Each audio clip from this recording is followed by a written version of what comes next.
monde et bienvenue sur... Ah bah non, ce n'est plus de Poudlard et Anima. Peut-être que c'était un petit peu la surprise pour vous de découvrir que vous suiviez une chaîne dont vous n'aviez jamais entendu parler. L'Arche des Brumes, mais qu'est-ce donc? Eh bien c'est moi en fait. Voilà. Donc de Poudlard et Anima s'est transformé pour cette nouvelle année 2022 en l'Arche des Brumes, pour de multiples raisons que je vais vous exposer dans cette vidéo puisque c'est un peu le but de la vidéo, entre autres. Je vais vous faire un petit bilan de l'année 2021 comme j'avais pu le faire pour 2020 l'année dernière. Je l'avais fait le jour de l'anniversaire de la chaîne. Là cette année je me suis un peu ratée parce que on est déjà au-delà de l'anniversaire de la chaîne.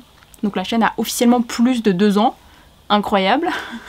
Mais voilà, ça me tenait à cœur de faire ce bilan un petit peu en lecture, un tout petit peu en termes de série audiovisuelle, et puis du coup de marquer ce grand changement de nom. Pour commencer du coup, pourquoi ce nom l'Arche des Brumes? Parce que ça n'a vraiment pas grand chose à voir avec de Poudlard et Anima. En fait ça vient d'une volonté à la base déjà de changer de nom depuis hyper longtemps.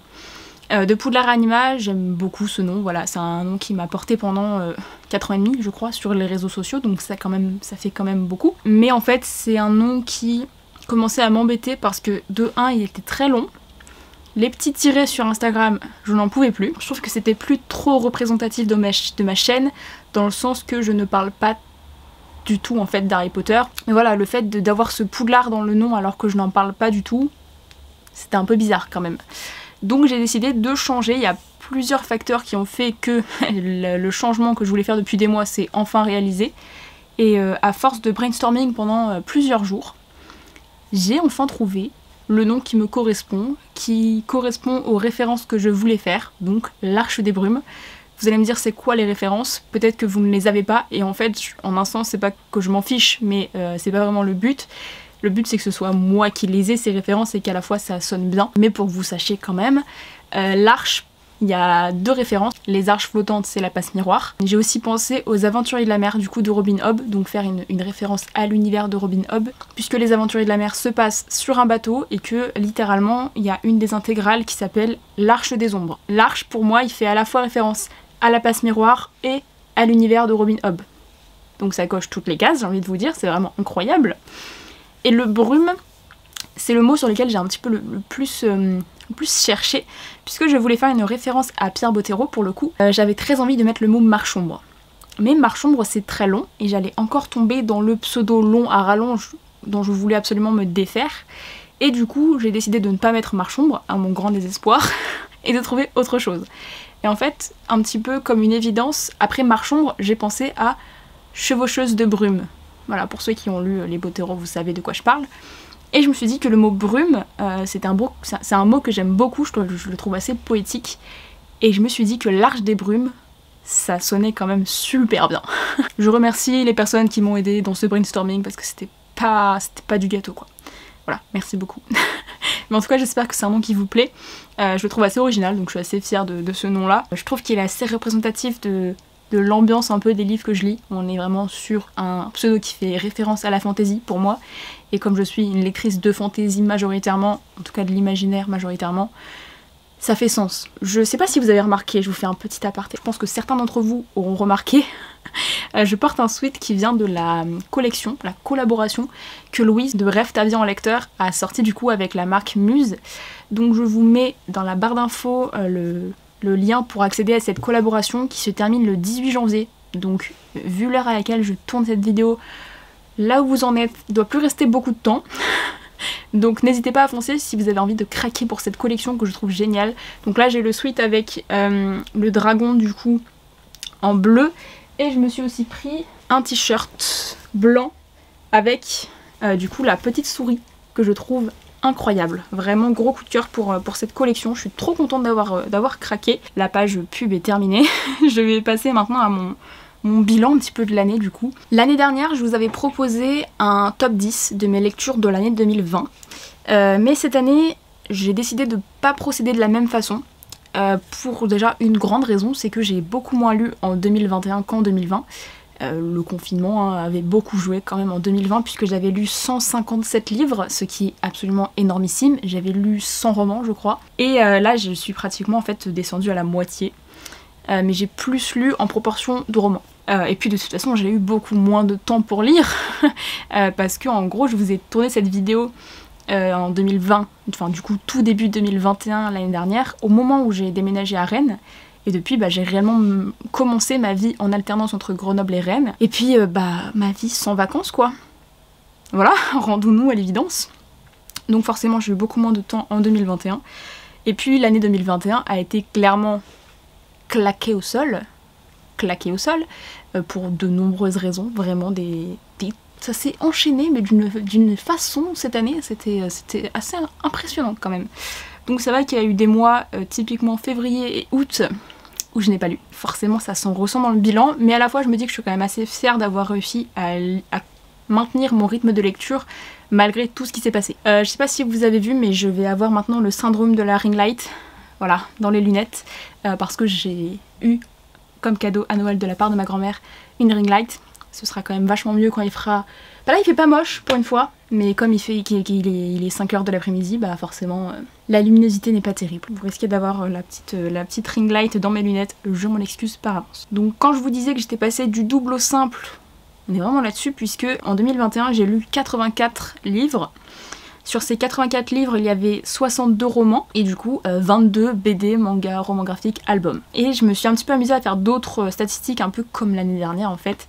Notamment j'ai regardé le nombre de services presse que j'ai lu cette année, et j'ai lu vraiment beaucoup de services presse. L'année 2020 avait été marquée par le début des services presse, puisque j'ai reçu mon premier service presse en janvier 2020. Et 2021 ça s'est un petit peu accéléré, je dirais, donc j'ai reçu plus de services presse, et j'en ai lu 30 du coup cette année. Donc sur les 84 livres que j'ai lus, il y a 30 livres que j'avais reçus en service presse de la part de maisons d'édition ou d'auteurs.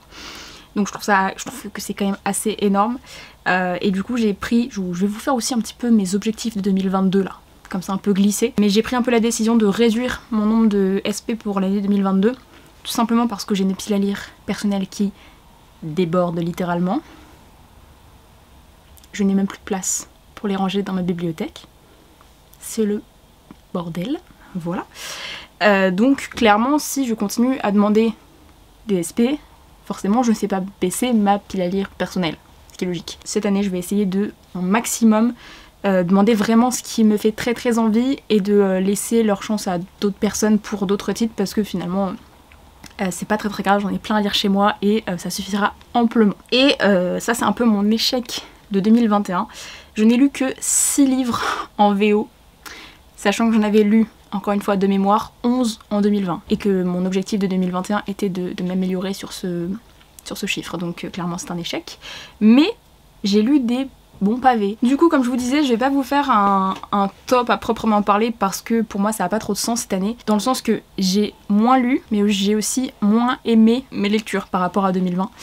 C'est un peu triste, mais bon, c'est la vie. Donc en fait finalement les lectures dont je vais vous parler, c'est des très bonnes lectures que j'ai pu effectuer, quelques coups de cœur mais vraiment assez peu, et puis ce que j'ai appelé des mentions spéciales, qui sont en fait mes meilleures lectures de l'année, mais des suites de sagas dont j'ai déjà parlé l'année précédente. En fait ça vérifie juste le fait que ces sagas sont effectivement mes préférées depuis plusieurs années, et que ça se confirme chaque année. Ça reste dans mon top 3 entre guillemets de mes meilleures lectures. Je n'ai pratiquement aucun livre avec moi, puisque je me suis rendu compte que pratiquement toutes mes meilleures lectures de cette année sont à Rennes. Et là je suis à Grenoble du coup. Donc c'est assez étonnant. J'en ai quand même prévu quelques-uns. Et je vais commencer peut-être par les 3 un peu mentions spéciales de cette année. Donc comme je vous disais, des titres que je connaissais déjà mais dont j'ai lu un nouveau tome. Par exemple ça fait des années, enfin oui, des années littéralement, que je vous parle de Robin Hobb, évidemment, qui est un petit peu mon auteur coup de cœur en fait, littéralement depuis 2019 maintenant. En 2019-2020 j'avais lu la première et la deuxième époque de l'Assassin Royal. À la toute fin 2020 j'ai lu le premier tome des Aventuriers de la Mer, et ensuite j'ai lu tous les Aventuriers de la Mer du tome 2 au tome 9 en 2021. J'ai commencé la troisième époque en 2021 aussi.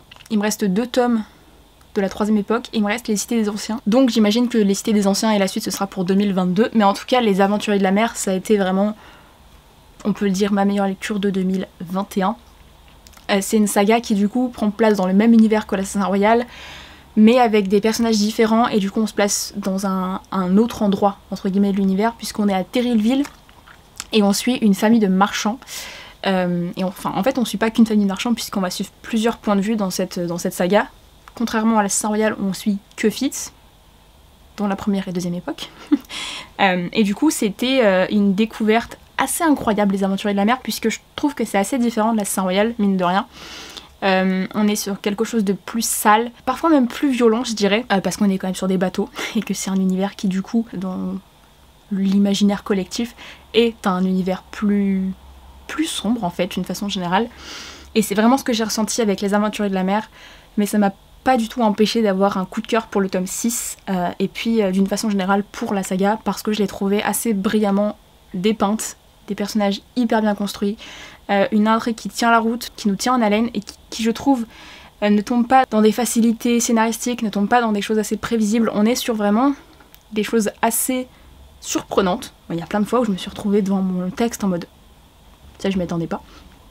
Et j'avoue que c'est un peu vraiment ma meilleure lecture de 2021, comme l'était l'Assassin Royal en 2020 et en 2019. Quelques trigger warnings quand même dans cette saga-là qui présentent des scènes un petit peu plus violentes que l'Assassin Royal à mon sens. On est sur un texte qui me semble pratiquement plus mature, je dirais, et du coup forcément des choses un petit peu plus trigger. Donc faites attention. Encore une fois, si vous avez besoin de savoir, n'hésitez pas à venir me voir en message privé, je suis toujours là pour répondre à ce genre de questionnement. Ma deuxième mention spéciale va aller à un tome 3 d'une saga dont je vous avais présenté le tome 1 dans mon bilan de 2020. Il s'agit de Anne de Redmond de Lucy Maud Montgomery, qui est un chef-d'œuvre de beauté, vous en conviendrez. Donc j'ai lu le tome 2 et le tome 3 de cette saga au cours de l'année 2021. Et si j'avais moins aimé le tome 2 par rapport au tome 1, le tome 3 par contre est un coup de cœur. Encore une fois, j'avoue que vu ce qui se passe dans ce tome 3, ça m'a fait aussi pas mal de liens avec ce qui se passe dans la série. Et comme j'adore la série, que j'ai vraiment un gros coup de cœur pour cette série, que j'adorerais la revoir d'ailleurs, c'est vrai que ça m'a permis de faire des liens, et notamment des liens un petit peu émotionnels. Et du coup, ça m'a rappelé mon visionnage de la série, et je l'ai d'autant plus apprécié. Mais ça n'empêche que j'ai trouvé que c'était un très très bon tome, avec une belle évolution du personnage d'Anne, donc cette fameuse orpheline qui vit sur une petite île au large du Canada, dans les années 1895, 1900 à peu près. Donc on est sur un contexte historique encore une fois très intéressant, sur un personnage que j'affectionne tout particulièrement, et j'avoue que ce tome 3 m'a vraiment laissé un souvenir mémorable, et normalement, d'ici demain ou après-demain, à l'heure où je tourne cette vidéo, je reçois le tome 4 dans ma boîte aux lettres. Alors là, je ne réponds plus de rien, parce que je n'ai qu'une hâte, c'est de lire ce tome 4, vu ce qui se passe à la fin du 3. Ma troisième mention spéciale va aller à Alice Oseman. Encore une fois, on est comme sur Robin Hobb en fait, c'est une auteure que j'affectionne tout particulièrement ces dernières années puisque j'ai lu littéralement tout ce qu'elle a sorti, tout, voilà, je suis à jour. Et du coup cette année j'ai pu découvrir le tome 4 de Heartstopper, donc sa saga de romans graphiques que j'ai lu aussi en VO. Donc le tome 4 de Heartstopper, c'est marrant parce que je vous avais parlé du tome 3 dans le top de 2020 et je vous avais dit que chaque tome était meilleur que le précédent pour le moment.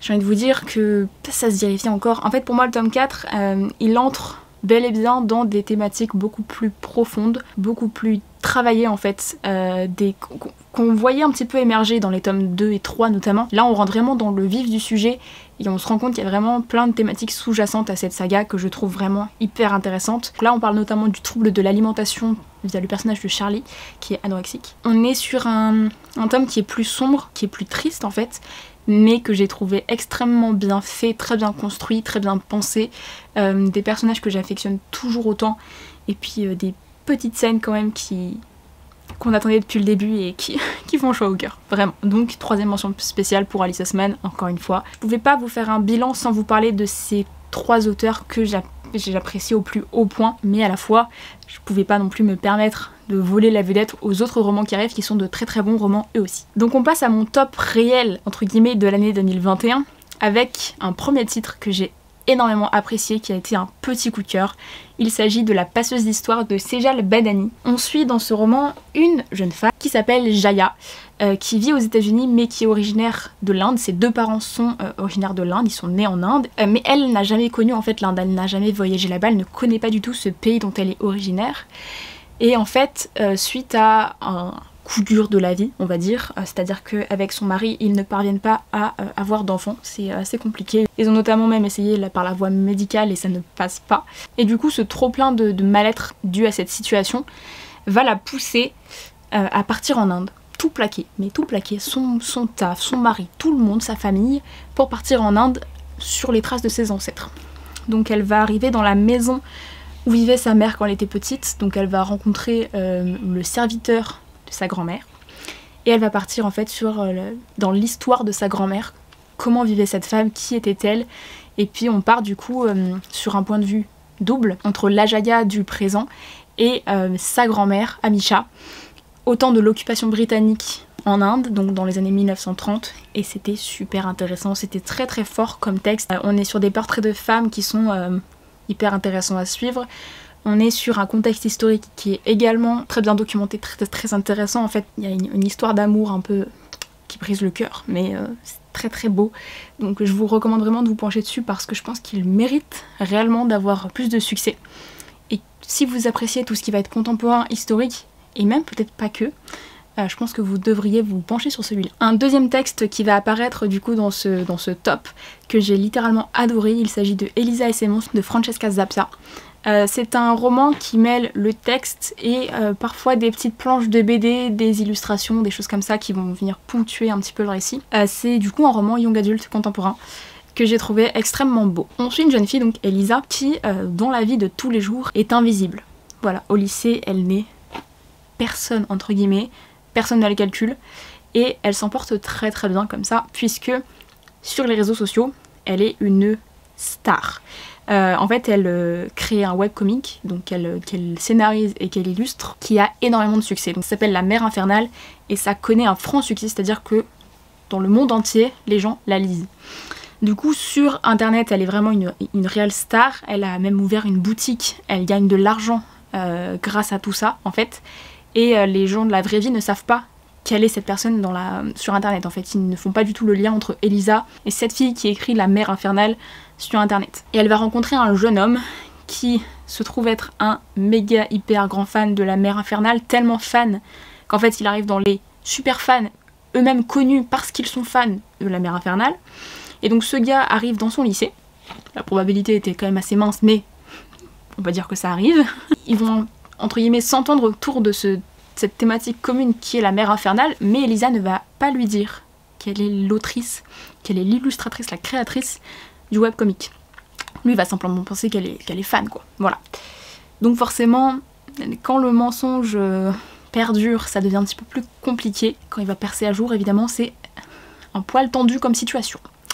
Mais j'ai trouvé que c'était un très très beau récit, dans le sens que c'est très bien écrit. Il y a plein de thématiques hyper intéressantes, notamment Elisa, c'est vraiment un personnage au niveau de la santé mentale que j'ai trouvé très intéressant. C'est quelqu'un qui est très célèbre, et à la fois qui dans la vraie vie est assez introverti. Et du coup cette ambivalence m'a semblé hyper intéressante à évoquer, à creuser. Donc j'ai adoré son personnage. Et puis le fait que voilà, il y ait cette relation qui se lie entre ces deux personnages que j'ai trouvé vraiment très très belle. C'était une très belle relation. Ça m'a fait littéralement adorer ce roman et je ne peux que vous aussi vous le recommander. Réellement, il mérite d'avoir une place dans toutes les bibliothèques. Je vous en ai parlé en vlog. Il était évident que ce livre atterrirait dans ce top. L'année 2021 m'a permis de découvrir le tome 2 d'Aristote et Dante découvrent les secrets de l'univers de Benjamin Alire Sainz. Du coup, je vous en avais parlé un petit peu dans ce vlog là, donc j'ai relu le tome 1 au cours de l'année 2021, littéralement il y a un mois. Je l'ai lu en une soirée, j'ai vraiment adoré cette relecture.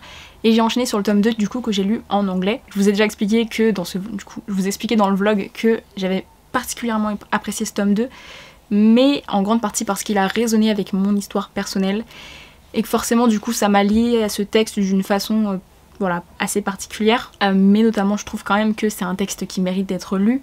C'est un texte qui nous parle d'homosexualité, qui nous parle du sida, c'est un texte qui nous parle de santé mentale également. On est du coup sur deux personnes, deux jeunes hommes, donc Dante et Aristote, qui sont amoureux. Voilà, à la fin du tome 1, on arrive sur cette révélation entre guillemets, ils se rendent compte qu'ils sont amoureux l'un de l'autre, et du coup dans le tome 2 on développe un peu cette relation, on la creuse, on voit qu'il y a toujours des hauts et des bas dans une relation aussi, c'est ça qui est très très bien je trouve dans ce texte, c'est que c'est pas complètement linéaire, il y a vraiment plein de choses qui se passent, et c'était littéralement passionnant sur plein de thématiques. j'en ai déjà parlé. Il y a effectivement des choses qui ont été reprochées à ce texte, notamment au niveau de la transphobie.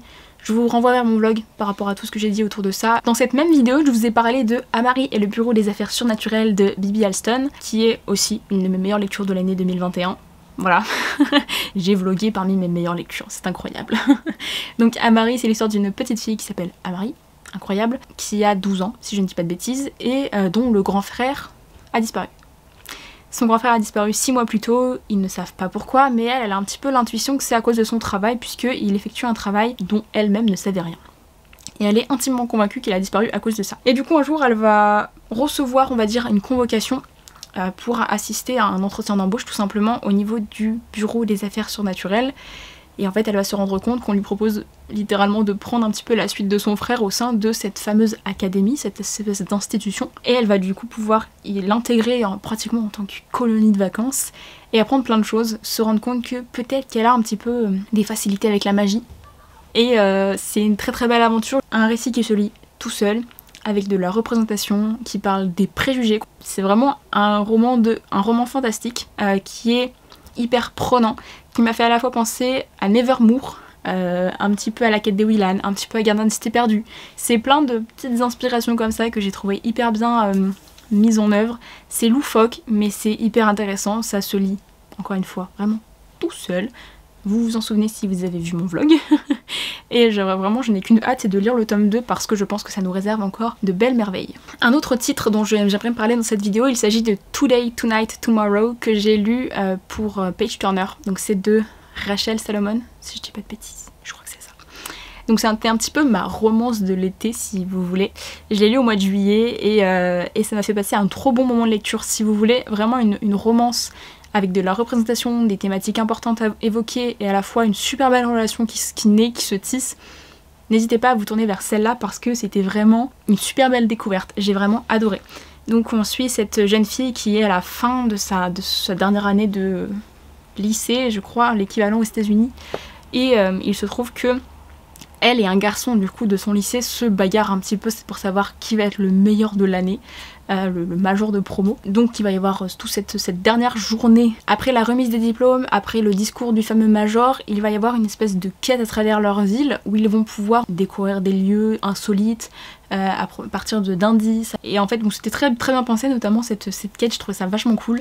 Et bon, il va falloir qu'à un moment donné ils fassent des équipes pour réussir à rapporter le maximum de points, etc. Et évidemment cette jeune fille va se retrouver avec son ennemi de toujours, le gars avec qui elle se bat depuis des années pour savoir qui sera le meilleur. Et je trouvais que c'était super cool parce qu'en fait ils vont réussir à réellement se rencontrer l'un l'autre parce que ça fait des années qu'ils se connaissent mais qu'ils ne se connaissent pas réellement. Et c'était une trop belle relation. J'ai passé un trop bon moment de lecture, j'étais un peu en mode cocooning et tout, c'était trop chouette. Donc s'il y avait vraiment une romance, un peu romance d'été à retenir de cette année, c'est vraiment Today, Tonight, Tomorrow. Vraiment, foncez. Un autre roman dont j'ai parlé en vlog, si je ne dis pas de bêtises, évidemment, je devais vous le mettre là parce que c'était vraiment une lecture hyper particulière et hyper... je sais pas, j'arrive même plus à trouver d'adjectifs pour qualifier cette lecture. Je parle évidemment de La mer sans étoiles de Erin Morgenstern, qui est un roman dans lequel il faut plonger, j'ai l'impression, sans trop en savoir, puisque de toute façon vous n'arriverez jamais à vous attendre à ce qui se passe dans ce roman, littéralement. C'est un roman qui est poétique, c'est un roman qui se savoure. Chaque page nous propose quelque chose de nouveau, de différent, totalement inattendu. Mais réellement ce que j'ai adoré c'est la plume de l'auteur qui est d'une beauté sans nom. J'ai noté un nombre incalculable de citations qui sont toutes plus belles les unes que les autres. C'est aussi un livre qui prône l'amour du livre. Donc forcément on est obligé d'apprécier, hein, nous en tant que lecteurs. C'est un roman, encore une fois comme je l'ai dit, très particulier. Il se passe des choses, franchement il y a des moments où on ne comprend même pas ce qui se passe. On est là, on se laisse porter par la vague de l'imagination d'Erin Morgenstern. Je ne sais pas comment dire autrement, c'est littéralement ce qu'il se passe. Voilà. Mais je trouvais que c'est vraiment un très bon récit, notamment avec des très bons personnages. Pour ma part, j'ai une théorie sur ce que veut réellement dire ce roman. J'en ai parlé avec certains d'entre vous qui m'ont dit « Ah oui, c'est vrai que ça peut être le cas ». Je ne sais pas si c'est le cas. En tout cas, moi, c'est ma théorie profonde. Et peut-être que je ne saurai jamais parce que peut-être que l'auteur elle-même ne sait pas. Mais pour moi, j'ai vraiment une théorie sur tout ça, sur pourquoi il se passe ce qu'il se passe, aussi bizarre que ça puisse paraître. J'avoue que j'ai quand même ma petite théorie parce que j'aime bien cette volonté de réussir à rendre plus crédible quelque chose qui ne l'est pas du tout. Voilà.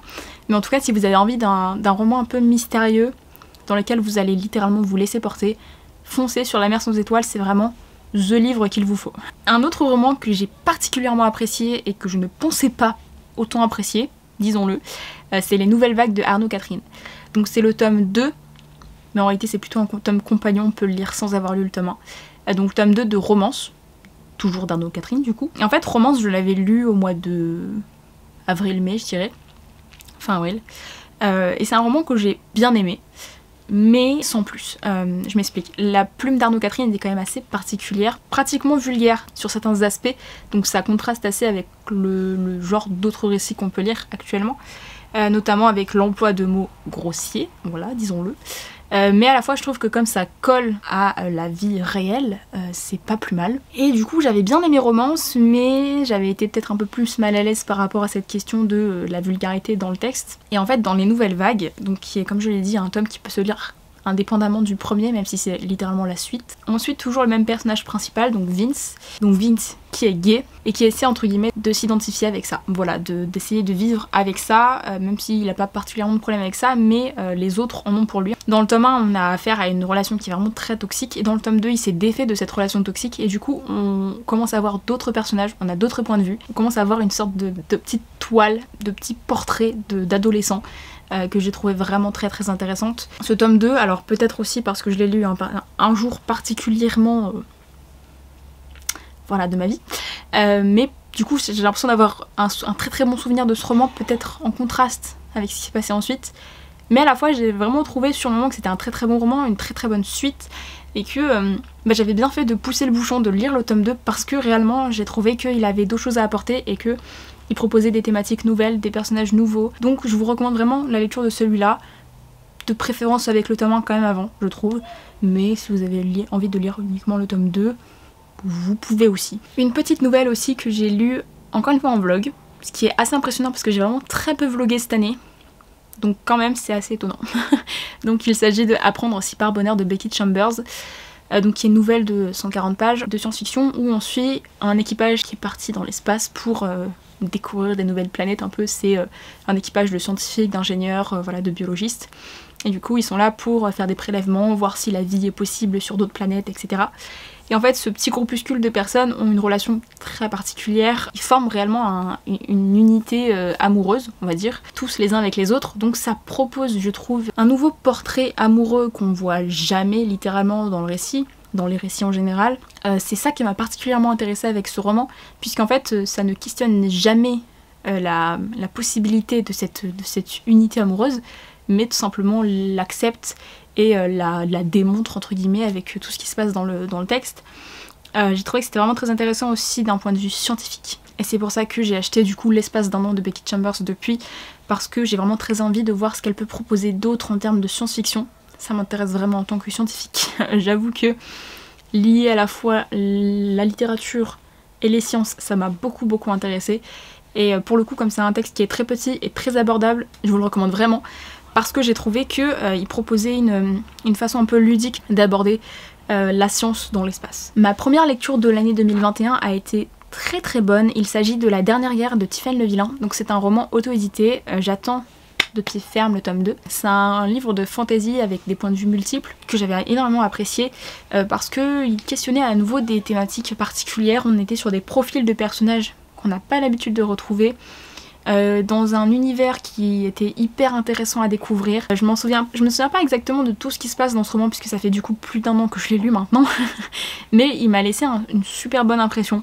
C'est vraiment un livre que j'ai envie de relire, en fait, dont j'ai envie de lire le tome 2 avec impatience, parce que je me souviens que ça m'a laissé vraiment un très très bon sentiment.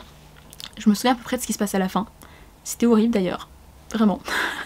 Mais je sais pas parce que c'était la première lecture de 2021, mais ça m'a laissé une empreinte particulière, et c'est vrai que quand j'ai voulu faire mon bilan, je me suis dit que ce serait pertinent de le mettre. Du coup ça permet de faire découvrir une auteure auto-éditée dans la liste, et je trouve que c'est important aussi de les mettre en avant. Je voulais aussi vous parler de Autobiographie de Christina Loren, donc c'est un livre que j'ai lu aussi en VO, une romance entre deux garçons à nouveau, mais dans la communauté mormone aux États-Unis. On suit deux personnages dont l'un est effectivement mormon dans une famille mormone et l'autre n'est pas croyant. Et en fait il y a une relation qui va se tisser entre eux, sauf que vis-à-vis de la religion, cette relation n'est pas autorisée. Du coup il va y avoir évidemment des hauts et des bas, c'est un peu compliqué, mais en fait encore une fois je pense que c'est aussi un texte qui a beaucoup résonné en moi pour mon histoire personnelle, juste sur le principe de base du livre. D'ailleurs c'est un roman que j'avais été obligée de mettre en pause à une époque, que j'ai repris ensuite et que j'avais tellement bien fait de faire comme ça parce que je l'ai d'autant plus apprécié quand je l'ai repris par rapport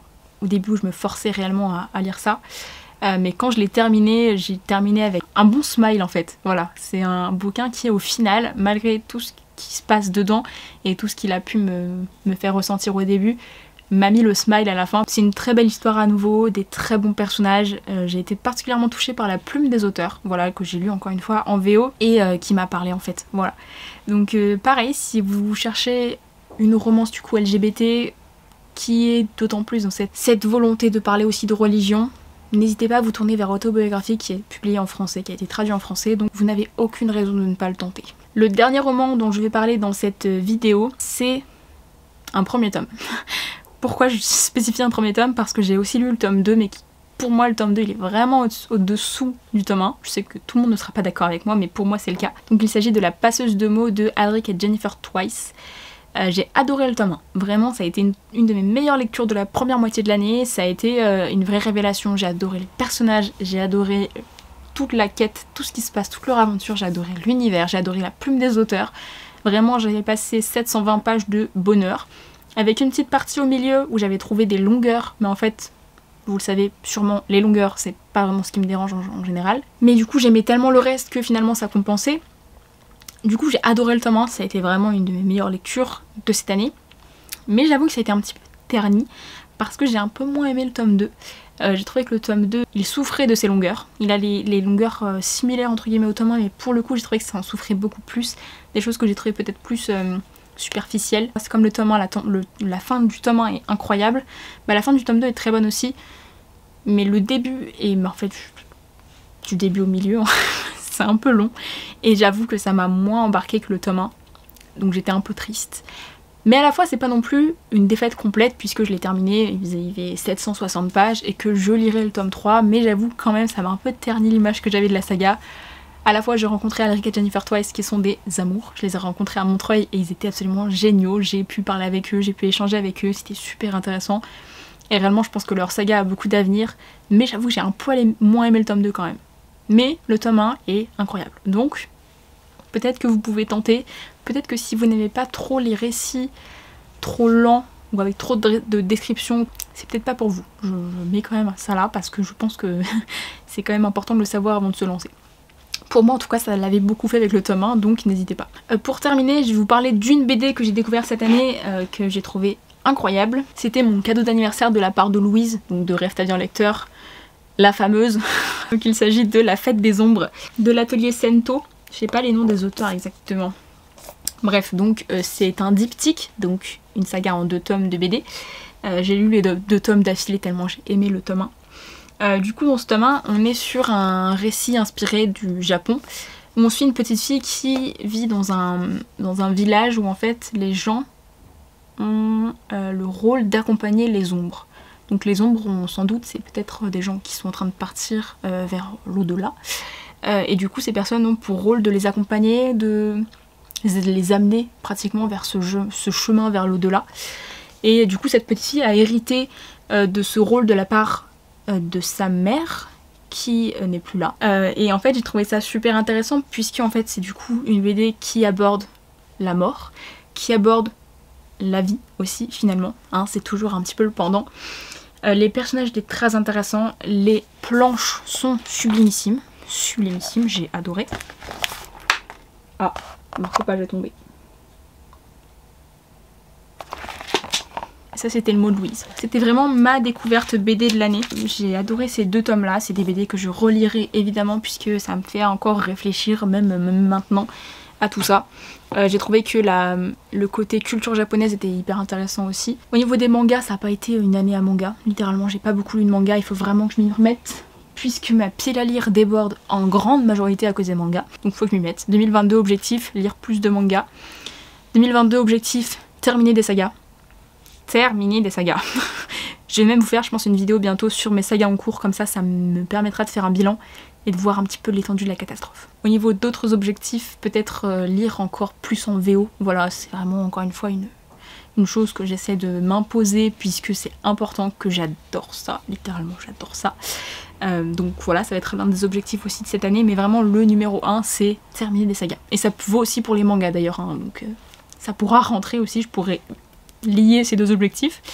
Mais voilà, pas énormément d'autres objectifs, sinon pas d'objectifs numériques. Je voulais aussi vous présenter des titres que je vais lire cette année, puisque j'ai demandé à 12 amis de me proposer 12 titres à lire au cours de l'année 2022.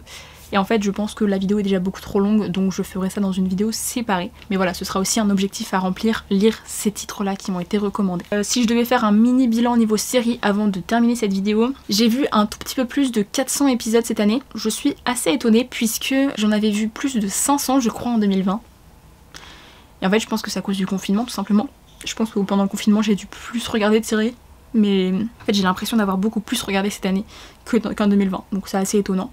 Mais c'est déjà pas mal, hein, plus de 400 épisodes, vous me direz. Du coup, 3 très très bonnes découvertes au niveau série. Julie and the Phantoms, qui malheureusement n'est pas renouvelée pour une saison 2. Et Young Royals, qui est sorti en juin, si je ne dis pas de bêtises, sur Netflix, et qui, elle, pour le coup, est renouvelée pour une saison 2. Yes. Et en ce moment, je suis en train de regarder This Is Us, dont je vous ai parlé en vlog très récemment. Une série qui me parle peut-être un peu trop. Voilà. Mais qui du coup, dans laquelle je m'investis peut-être un peu trop aussi, mais qui me touche, qui... J'ai une relation très particulière avec cette série, je dois dire. Mais je l'adore, vraiment. Donc c'est 3 bonnes découvertes au niveau série. J'ai aussi vu Mental, je suis en train de penser, Mental sur France TV Slash, qui est très très bien sur la santé mentale, du coup, qui se passe dans un hôpital pédopsychiatrique. Donc voilà, vraiment de très belles découvertes au niveau série cette année. Donc je suis vraiment très contente, puisque ça va un petit peu équilibrer sur le niveau de la lecture, où ça a été un petit peu moins bon que 2020. Et à la fois de faire ce bilan, je me rends compte que j'ai pas eu de si mauvaise lecture que ça, mais je sais pas, peut-être que j'ai pas eu the coup de cœur par rapport à 2020 où j'avais eu Assassin's Royal, voilà, littéralement. We Are the Ants, qui était incroyable, Le Chant du Troll, voilà, c'était vraiment des coups de cœur, de ouf malade. Et là, c'était pas trop le cas cette année. Donc voilà, je vais m'arrêter là pour cette vidéo qui est beaucoup trop longue, hein, voilà, on peut le dire. Donc voilà, j'espère que cette vidéo vous aura plu, n'hésitez pas à me dire en commentaire quel est votre bilan de 2021, quels sont vos objectifs de 2022, peut-être si vous en avez, encore une fois, si vous n'en avez pas, ce n'est pas grave, voilà, pas grave du tout. Là-dessus, moi je vous souhaite de très très belles lectures. N'hésitez pas aussi à me dire en commentaire si vous avez lu certains des livres que j'ai présentés, ou si certains vous tentent, etc. comme d'habitude, et je vous retrouve très bientôt dans une prochaine vidéo sur l'Arche des Brumes.